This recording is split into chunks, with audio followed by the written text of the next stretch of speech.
Right before our wedding, my fiancé blocked me and disappeared on a Europe trip, so I canceled everything. Now she's stalking me and even showed up at my mom's house. So I've been with Sarah for 5 years. We've had our ups and downs like any couple, but for the most part, things were good, stable even. 3 years ago, we got engaged, and the wedding was supposed to be in just 6 weeks. 6 weeks. We booked the venue, picked out the cake, and sent out the invitations. All those details were checked off our list. It felt like the perfect next step for us. Sarah seemed as excited as I was. She'd even helped me pick out the tux and had spent weeks obsessing over her dress. She kept saying how she couldn't wait for our day to finally happen. But then, out of nowhere, she hit me with something I never saw coming. One night after dinner, she casually mentioned that she was going on a last-minute trip to Europe with her friends from college. It was a random group of people, none of whom I particularly liked or trusted, but whatever, people go on pre-wedding trips all the time, right? I didn't think too much of it until she said, "I think we need a break." At first I just stared at her, trying to process what she had said. We'd been talking about seating charts, choosing wedding songs, and where to go on our honeymoon just the night before. A break? What for? She was supposed to leave in 2 days and now she wanted space. My mind was racing. I asked her why, what was going on. Sarah gave me the vaguest, most confusing explanation. She said she felt overwhelmed and needed time to think. Think about what? I asked, feeling panic bubbling up inside me. Our future, she replied. Our future? We're 6 weeks away from getting married. What do you need to figure out now? She shrugged, not looking me in the eye. I just think I need to clear my head. Europe is a good opportunity for that. I couldn't believe what I was hearing. I pressed her for more details, but she clammed up. The more I asked, the more she shut down, until we were both frustrated. I tried to keep calm, but everything in my gut was screaming that something was wrong. The next day, she packed her bags like everything was normal. There wasn't some dramatic goodbye. She just said she'd call me when she landed, and then she left. I watched her drive off, my stomach in knots. The woman I thought I was going to spend the rest of my life with had just walked out the door, leaving me with a million unanswered questions. For the first few days after she left, I tried to convince myself that everything was fine. Maybe she really did just need a break to clear her head. Wedding planning is stressful, right? But as the days went by, her texts became less frequent. Her replies were short, almost cold. The warmth I'd grown used to was gone. I couldn't shake the feeling that something wasn't right. I kept myself busy with work, trying to ignore the growing sense of dread. But my friends and family were starting to notice something was off. I didn't know what to tell them. How do you explain that your fiancé went on a spontaneous trip and asked for a break just weeks before your wedding? It sounded insane, even to me. 2 weeks into her trip, I started seeing some things on social media that didn't sit right with me. Sarah wasn't posting much, but her friends were. One of them, Emily, tagged her in a picture at some club in Paris, and she was draped all over some guy I didn't recognize. They weren't just standing next to each other. They were way too close. I stared at the screen, feeling my stomach twist. I told myself it was nothing. Maybe it was just the angle, or maybe he was some old friend from college. I was probably blowing things out of proportion, right? But the photos kept coming, night after night, different places, different cities, and always that same guy. It wasn't just Emily posting either. Other friends of hers were sharing pictures and videos, and Sarah was always with him. Always. I tried calling her after I saw a video of them dancing together at some club in Barcelona. She didn't answer. She didn't even text me back until the next day, and even then it was short. She said she was tired and would catch up with me later. The doubts were starting to consume me. I needed answers. When she finally called me back a few days later, I didn't waste any time. "Who's the guy?" I asked, my voice shaking. "What guy?" she replied, sounding confused. "The guy you've been hanging out with. The one in all the pictures." There was a pause, and then she sighed. "Oh, him? He's just a friend. You're being paranoid." "Paranoid?" She always used that word when she wanted to shut down a conversation, but I wasn't going to let it slide this time. Sarah. He's in every single photo. You're always with him. And you look way too comfortable. She laughed, but it sounded forced. You're overreacting. I told you I needed space. This trip was supposed to help me clear my head, and now you're making it all about some random guy. I couldn't believe it. Was she seriously turning this around on me? So, what? You go on a break, and now you're acting like we're not even together. We are together, she said, but there was an edge to her voice. I just needed time to figure things out. Can you respect that? I didn't know what to say. I was furious, hurt, and confused all at once. She was acting like I was the problem, like I was the one who had asked for a break. I tried to stay calm, but it was getting harder by the minute. Sarah, do you even want to get married? I blurted out. There was another long pause. I don't know, she finally said. Those 3 words hit me like a freight train. After 5 years together, 3 years of being engaged, and all the time we'd spent planning our future, she didn't know. After that, everything spiraled. Sarah's texts became even more distant, and when she did respond, it was always vague. She extended her trip twice, saying she needed more time to figure things out. Meanwhile, I was left at home trying to cancel the wedding plans without having to explain the whole situation. I told people we had to postpone, but the truth was I didn't know if there would ever be a wedding. The worst part was, despite everything, I still loved her. I couldn't just turn off my feelings. I kept hoping she'd come back, that we could talk things out and fix whatever had gone wrong, but deep down, I knew things would never be the same. A month after she left, I got a phone call. It wasn't Sarah. It was Emily, the friend who had been posting all the pictures. Hey, I think you should know something, she said, her voice shaky. My heart dropped. What is it? There's more going on with Sarah than she's telling you. I had suspected as much, but hearing it from someone else made it all too real. After that call with Emily, I was left with a sinking feeling in my gut. Emily didn't give me many details, but she hinted that Sarah wasn't just figuring things out on her trip.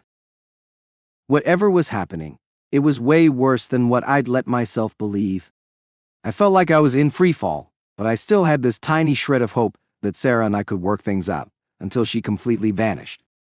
One morning, I woke up to find that Sarah had blocked me. Everywhere. Facebook, Instagram, even on WhatsApp. At first I thought it was a mistake. I tried calling her, but it went straight to voicemail. I sent texts, and they didn't go through. I couldn't reach her in any way. It was like she had disappeared off the face of the earth. I tried contacting her friends. Most of them didn't respond, and a few that did claimed they hadn't heard from her either. It felt like a nightmare. Just days before, I'd been planning our wedding, and now my fiancé had completely cut me off. I was left in the dark with no explanation. It's hard to describe what that kind of silence feels like. Every day, I woke up hoping for some kind of message, some sign that she was okay, or that she was coming back. But nothing. Days turned into weeks, and there was no word from her. My mind spiraled with possibilities. Was she okay? Was she hurt? Was she with that guy from the photos? The not knowing was torture. About 5 days after the blocking, I made the hardest decision of my life. I canceled the wedding. There was no point in waiting any longer. I knew deep down that Sarah wasn't coming back. The woman I thought I was going to marry had vanished, leaving me to pick up the pieces. Canceling the wedding wasn't easy. I had to call the venue, the caterer, the florist, everyone. It was a humiliating experience. I had to explain to people why we weren't getting married anymore, without really knowing the reason myself. Some of the vendors were sympathetic, others just wanted to know if they could keep the deposits. Every call felt like another punch to the gut. My family and friends were shocked. I hadn't told them much about what was going on, because, honestly, I didn't even know what was going on. When I finally broke the news, everyone had questions. They wanted to know what happened, where Sarah was, why she'd left me. I didn't have any answers. I was just as confused as they were. I spent those next few weeks in a daze. Every morning I woke up, hoping it was all just a bad dream. But it wasn't. Sarah was gone, and I had to start accepting that. My life, the future I'd planned, had completely unraveled. After 6 weeks of complete silence, just when I had started to think she might never come back into my life, Sarah returned. Not in person, but in the form of an unexpected email. It was brief, cold, and to the point. She said she was sorry for how things ended, but she wasn't ready for marriage. That was it. No explanation, no details, no mention of the guy from the trip. She just wasn't ready. I stared at the email for what felt like hours. There was no closure, no chance to ask her why she'd blocked me, why she'd disappeared for 6 weeks without a word. It was like she had thrown 5 years of our life together into the trash with a couple of sentences. The worst part? She didn't even offer to meet or talk things out. It was just done. Like we had meant nothing. I decided that I wasn't going to let her have the last word. I responded with a long message, pouring out everything I'd been feeling. How devastated I was, how much her disappearance had hurt me, how I couldn't believe she treated me like that after everything we'd been through. I asked her why she blocked me, why she couldn't face me. I wanted to know the truth. Did she cheat on me? Was she just afraid of commitment? I needed answers, some sort of explanation that would make sense of the chaos she'd thrown my life into. She never responded. With Sarah out of my life, I tried to move on, but it wasn't easy. My friends tried to be supportive, but I could tell they didn't know how to handle what I was going through. It wasn't like Sarah had just broken up with me. She had disappeared, shut me out, and then ended things with no warning. It was a betrayal I hadn't thought was possible. A few weeks after the email, I ran into Emily again. She seemed nervous, avoiding eye contact, but eventually she confessed something that shocked me to my core. Sarah had been seeing someone while we were still together. That guy from the trip, he wasn't just some random college friend. He was someone Sarah had been talking to for months, maybe even before we got engaged. I couldn't breathe for a second. Emily said she didn't want to tell me earlier because Sarah had made her promise to keep it a secret. She didn't know I would be blocked, or that Sarah would completely ghost me. She thought Sarah would eventually come clean, but she hadn't. She'd left me in the dark, stringing me along while she was off starting a new life with someone else. I thanked Emily for telling me the truth, but I walked away feeling like a fool. I'd spent weeks mourning a relationship that had been over long before Sarah left for Europe. I'd been lied to, manipulated, and discarded like I was nothing. The hardest part about all of this was facing the fact that I had been blind. There were probably signs I had ignored. Little red flags that I brushed off because I loved Sarah and trusted her. I had no reason to suspect she was cheating on me, but looking back, the pieces started falling into place. There were times when she'd been distant, moments where she seemed more invested in her phone than in me. I always chalked it up to stress or work, but now I realized it was something more. The betrayal cut deep. I'd been planning a future with someone who had already checked out. I'd wasted years of my life on a relationship that was built on lies. And now, I had to figure out how to move forward. My friends told me to get back out there, to start dating again, but I wasn't ready. I didn't trust myself to make good decisions anymore. How could I, when I'd been so blind to Sarah's deception? I threw myself into work, trying to drown out the pain, but every now and then, something would remind me of her. A song. A place we used to go. A photo that popped up in my phone. It was like a ghost haunting me, refusing to let me forget what happened. As months passed, I started to rebuild my life. I focused on myself for the first time in a long time, taking up hobbies I'd let go of during the relationship. I reconnected with old friends, spent more time with my family, and started to feel like I was finding myself again. Slowly, the wounds began to heal, but the scars remained. Trust was something I struggled with. How could I believe in someone else when the person I thought I knew the best had betrayed me in such a profound way? One day, completely out of the blue, I received a message on social media from Sarah. She had unblocked me, and her message was long. She apologized for how she handled everything, saying that she was in a bad place mentally and didn't know how to deal with the pressure of the wedding. She admitted that she had been unfaithful, but she claimed it wasn't serious, that she never meant to hurt me. She said she missed me, that she hoped we could at least talk, maybe even rebuild our friendship. I sat there staring at the message for what felt like an eternity. A part of me wanted to respond, to tell her exactly how much pain she had caused. Another part of me wanted to delete the message and move on, to leave her in the past where she belonged. In the end, I didn't respond. I had spent too much time grieving over what I thought we had. Her apology, as sincere as it may have been, didn't change what she had done. It didn't erase the lies, the cheating, or the way she had blocked me out when I needed her the most. It took a long time, but eventually, I found peace. I learned to forgive myself for being blindsided and started focusing on my own happiness instead of mourning a relationship that wasn't worth saving. Sarah had shown me who she truly was, and I finally accepted that I deserved better. The experience changed me, made me stronger in a way I hadn't expected. I came out of it with a clear sense of who I was and what I wanted in a relationship. Trust, honesty, and communication. Those were the pillars I'd build my future on, not the fragile house of lies that Sarah had constructed. After months of silence, just when I thought I had finally started to move on from Sarah and the chaos she brought into my life, she resurfaced. It was a quiet Tuesday morning.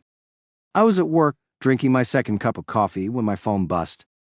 I glanced at the screen, half expecting it to be a message from my boss or maybe a friend checking in. It wasn't. It was Sarah. Seeing her name on my phone screen again was like being hit with a wave of emotions I didn't want to feel. I hadn't heard from her in what felt like forever. After she blocked me, after all the lies and the cheating, I had convinced myself that she was gone for good. I'd been working so hard to forget her, to move past the way she had shattered my trust. And now, here she was, casually reappearing like nothing had happened. I hesitated before opening the message. Part of me didn't want to. I knew that opening the door could pull me back into the mess I'd worked so hard to escape. But curiosity got the better of me. I clicked on it. Hey, can we talk? That was it. No apology, no explanation, just a casual message like we'd seen each other last week, like everything was fine. I could feel my anger building as I reread those 4 words over and over. After all the pain she caused, she had the audacity to ask if we could talk, as if a simple conversation could undo all the damage she had done. I didn't respond immediately. Instead, I left her message unread and went about my day, trying to distract myself, but it was impossible. Her return was like a ghost haunting my thoughts, reminding me of everything I had been through. As much as I wanted to ignore her, I knew deep down that I needed to respond. I needed closure. I couldn't let her waltz back into my life and pretend like none of it had happened. Later that evening, after stewing over it all day, I finally messaged her back. "What do you want, Sarah?" It wasn't the friendliest reply, but after everything, I didn't know her friendliness. She responded almost instantly, as if she had been waiting for me to answer. "I just think we should talk about everything. I'm back from Europe now, and I feel like we need to clear the air." Clear the air? That phrase made me laugh out loud, as if a simple conversation could fix months of betrayal, lies, and manipulation. But I still had questions I knew I wouldn't get answers to unless I heard her out. "Fine," I replied, "let's talk." When we finally spoke, it was clear from the start that Sarah was trying to downplay everything. She acted like her disappearance and the cheating were just minor bumps in the road, like they were things we could easily move past. She said she had been going through a lot and needed space to figure out her life, but that didn't mean she had stopped caring about me. She made it sound like her trip to Europe had been some kind of soul-searching journey and that she had come back with a new perspective. "I never meant to hurt you," she said, her voice soft and apologetic. I wasn't buying it. "You blocked me, Sarah, for weeks. You disappeared without any explanation, and you were with someone else. How could you say you didn't mean to hurt me?" She sighed, as if I was the one being difficult. I wasn't ready to settle down yet. I panicked. Europe gave me space to think, and yes, I made some mistakes. But that doesn't mean we can't fix things. I was stunned by how easily she brushed off what she had done. Did she really think we could just go back to how things were? Like she hadn't completely shattered my trust. There's nothing to fix, I said, cutting her off. You cheated. You blocked me. You made your choice. We're done. For a moment, she didn't say anything. I could hear her breathing on the other end of the line, as if she was trying to figure out what to say next. I know I messed up, she finally said, but can't we at least try? I've been thinking a lot about us, and I miss you. I miss what we had. I couldn't believe what I was hearing. After everything she put me through, she expected me to welcome her back with open arms. As if the months of pain and confusion meant nothing. No, Sarah. I'm not going back to that. You made your choice, and I've moved on. You should too. Her tone shifted then. The soft, apologetic Sarah disappeared, and in her place was someone defensive, almost angry. So, that's it. You're just going to throw away 5 years? You're not even willing to talk things through?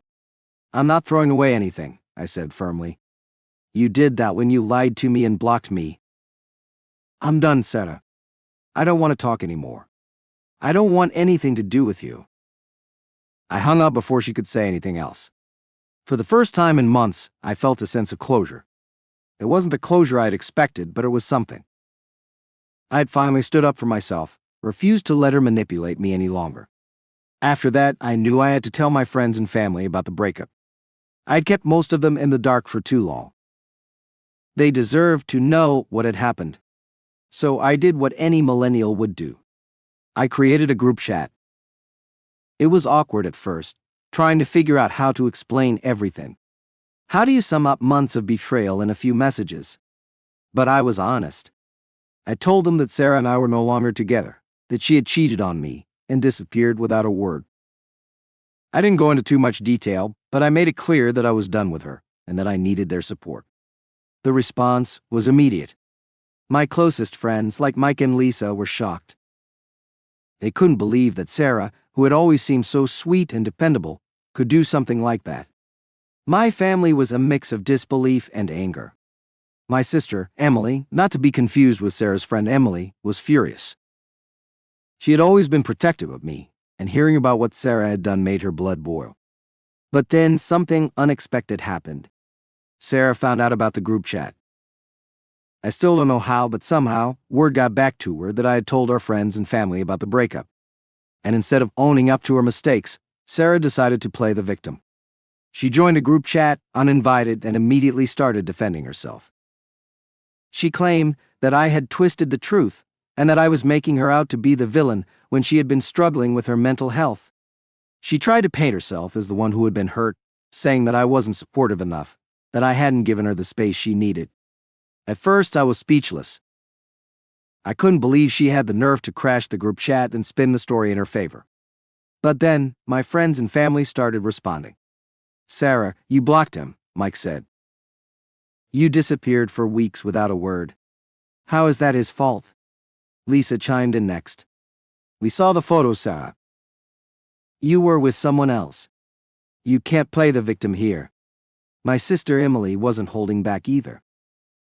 After everything you put him through, you don't get to show up now and act like you're the one who was wronged. Take responsibility for what you did. The floodgates opened, and one by one, people started calling Sarah out for her lies. She tried to defend herself, but the more she spoke, the more obvious it became that she had no real excuse for what she had done. She couldn't justify her actions, and eventually she stopped responding. The group chat went silent for a while after that. I was still reeling from the fact that Sarah had tried to twist everything around, but I was also overwhelmed by the support I had received. For the first time in months, I felt like I wasn't alone in this. My friends and family had my back, and they weren't going to let Sarah manipulate them the way she had tried to manipulate me. In the weeks that followed, I started to feel a sense of freedom that I hadn't felt in a long time. Sarah was out of my life for good, and I finally had the closure I needed. I had cut ties with someone who had treated me terribly, and my friends and family were there to support me every step of the way. It wasn't easy. There were still moments when I thought about what could have been, about the life Sarah and I had planned together, but those moments became fewer and fewer as time went on.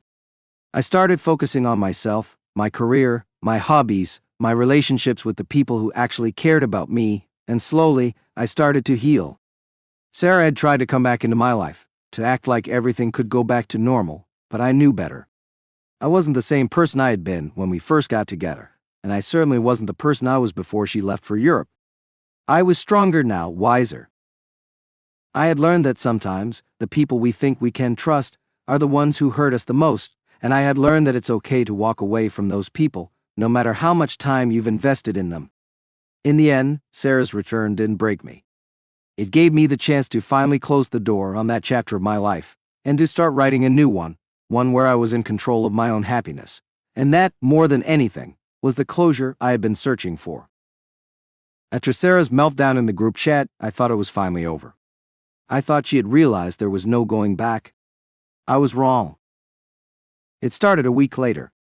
Out of nowhere, I got a call from an unknown number. I answered cautiously, half expecting it to be a telemarketer. But instead, it was Sarah's mother, Donna. We had always been on good terms before everything went down, so I didn't immediately hang up. Maybe she just wanted to check in, I thought, but I was wrong. "Hi. It's Donna," she began, her voice gentle, almost pleading. "I've been talking to Sarah, and she's really upset about everything that happened. I know she made mistakes, but she's genuinely sorry. She misses you, and I think if you just talk, you could work things out." I didn't even know how to respond at first. Did she not know what Sarah had done? Or worse, did she know and still expect me to forgive her? "Donna, I appreciate the call, but Sarah and I are done." "There's no fixing this," I said, trying to keep my tone polite, though I was getting frustrated. "She's been going through a tough time," Donna pressed on. "Europe was a mistake, and she realizes that now. She's even seeing a therapist to work on herself. She's trying, really trying, and I think you should give her a second chance." I took a deep breath. "Dana, I understand that you love your daughter and want to help her, but she blocked me, disappeared, and cheated. I can't trust her anymore. I'm sorry, but there's no going back." There was a long pause on the other end of the line, and for a moment I thought she was going to drop it, but then she hit me with, "But what about the 5 years you spent together? You don't just throw that away." 5 years. It seemed like everyone, Sarah, her mother, even some of our mutual friends, kept bringing up that number as if it was a magic argument that could erase all the pain, betrayal, and deceit. "I'm not throwing anything away, Donna," I said, trying to keep my voice steady, but Sarah already made her choice. "I'm just trying to move on," Donna sighed, clearly disappointed, but she finally let it go. "All right, I understand. I just thought I'd reach out. I hope you'll think about it." I assured her I would, though I knew I wasn't going to change my mind, and the call ended. That wasn't the last time I heard from Donna or Sarah's friends. Over the next couple of weeks, I got several more calls and texts, mostly from people on Sarah's side, trying to convince me to reconsider. It felt like they were all reading from the same script. "Sarah's sorry, she's working on herself, you should give her another chance." At first I was polite, but eventually I got fed up. It wasn't just Donna. Some of Sarah's friends, like her closest one, Becca, started reaching out too. I'd never been particularly close with Becca, but I'd always gotten the sense that she wasn't a huge fan of mine. Now, suddenly, she was acting like she was on a mission to get us back together. "Look, I know Sarah screwed up, but she's been crying every day since you broke things off," Becca told me in one of her texts. "She's really trying, and I think you owe it to her to at least talk." Owe it to her. That phrase hit me hard. I didn't owe Sarah anything. She had broken my trust, walked out on our relationship, and disappeared without a word. Now I was the bad guy because I didn't want to give her another shot. It felt surreal. But despite all the pressure, I stood firm. I ignored most of the calls and texts after a while. The more people pushed me to forgive Sarah, the more resolute I became. I was done with her, and no amount of guilt tripping from her family or friends was going to change that. Just when I thought things couldn't get more ridiculous, Sarah started ramping up her own efforts.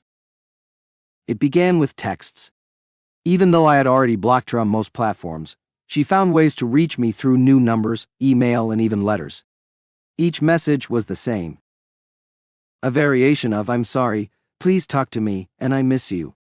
Some were long, drawn-out apologies, while others were short and desperate. At first I ignored them, but when the messages kept coming, I responded once, thinking maybe it would finally make her stop. "Sarah, please stop contacting me, I'm done. There's no going back.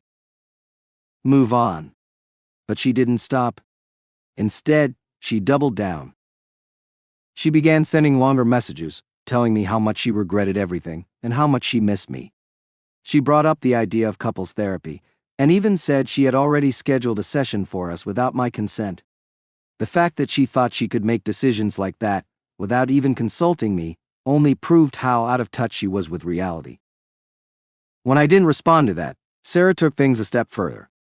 She started showing up at my place. The first time it happened, I was caught off guard. It was a Saturday morning, and I was getting ready to head out for a run when I heard a knock at the door.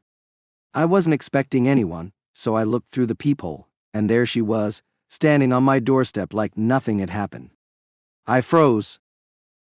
I hadn't seen her in months, and the sight of her standing there brought back a flood of emotions I didn't want to deal with. I thought about ignoring her, pretending I wasn't home, but I knew she wouldn't leave. So, reluctantly, I opened the door. "Hey," she said softly, looking up at me with those same eyes I used to love. "What are you doing here, Sarah?" I asked, my voice cold. "I just wanted to talk," she said, her voice almost pleading. "I miss you and I cut her off. "We've already talked. There's nothing left to say." "Please, just give me a chance to explain," she said, stepping closer, her eyes wide with desperation. I shook my head, stepping back. "No, Sarah. We're done. You need to leave." She looked like she was about to cry, but I didn't let myself feel bad. She had put me through months of hell, and I wasn't about to let her back into my life just because she was feeling sorry for herself. "I love you," she whispered, her voice trembling. I closed the door in her face. I thought that would be the end of it. Surely, after showing up and getting shut down, she'd take the hint. But no. She started showing up more frequently, often late at night. Knocking on my door, begging to talk. Sometimes I wouldn't even answer, hoping she'd just leave, but she'd stay outside for what felt like hours, trying to convince me to let her in. It was unsettling. I began to feel like a prisoner in my own home. Then, things took a darker turn. One evening, I was out with friends when I got a call from my mom. I didn't think much of it at first, but when I answered, she sounded concerned. "Hey, are you okay?" she asked.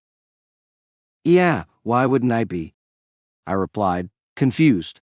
"Well, Sarah called me earlier," she said, her tone serious. "She was asking about you, wondering why you won't talk to her." She sounded off. "I'm worried." My stomach dropped. Sarah was contacting my mom now. She was crossing every boundary imaginable. I had kept most of the details of our breakup from my family, but now she was dragging them into this mess. "I'm fine, Mom," I reassured her. "But Sarah's been showing up at my place, and now she's calling you. This is getting out of hand." "I think you need to do something," my mom said, her voice laced with concern. "She doesn't sound like she's in a good place." I knew my mom was right. Sarah's behavior was escalating, and I was starting to feel unsafe. It wasn't just about her showing up at my place anymore. She was crossing boundaries that made me feel trapped, like I couldn't escape her no matter how hard I tried. The final straw came when Sarah showed up at my workplace. I work in an office downtown, and we have security at the front desk, so I never expected her to show up there. But one afternoon, as I was coming back from lunch, I saw her sitting in the lobby, waiting for me. My heart sank. I couldn't believe she had actually gone this far. I turned around and walked straight back outside, not even acknowledging her presence. My hands were shaking as I called security and told them to make sure she was escorted out. I knew then that this had to stop. That evening, I called a lawyer. I explained everything. How Sarah had been contacting me nonstop, showing up at my place, harassing my family, and now even coming to my workplace. The lawyer advised me to file for a restraining order. It wasn't a decision I made lightly, but I knew it was the only way to get my life back. The process was difficult. I never imagined I'd be filing a restraining order against someone I once loved, someone I had planned to marry. But Sarah had crossed too many lines. She had become obsessive, and I couldn't live like this anymore. The restraining order was granted, and once Sarah was served, the visits, the texts, the calls, they all stopped. It was like a weight had been lifted off my shoulders. For the first time in months, I felt free. In the weeks that followed, I slowly began to rebuild my life again. It wasn't easy, and there were still moments when I thought about Sarah, about what we had before everything went wrong. But those moments became fewer and farther between as I focused on moving forward. Sarah had been a huge part of my life for 5 years, and letting go of that was hard. But in the end, I realized that the person I had fallen in love with was gone, replaced by someone I no longer recognized. I had to accept that for my own sanity. The restraining order was the final chapter in a story that had gone on far too long. It wasn't the ending I had expected, but it was the one I needed. And now, for the first time in a long time, I could finally breathe.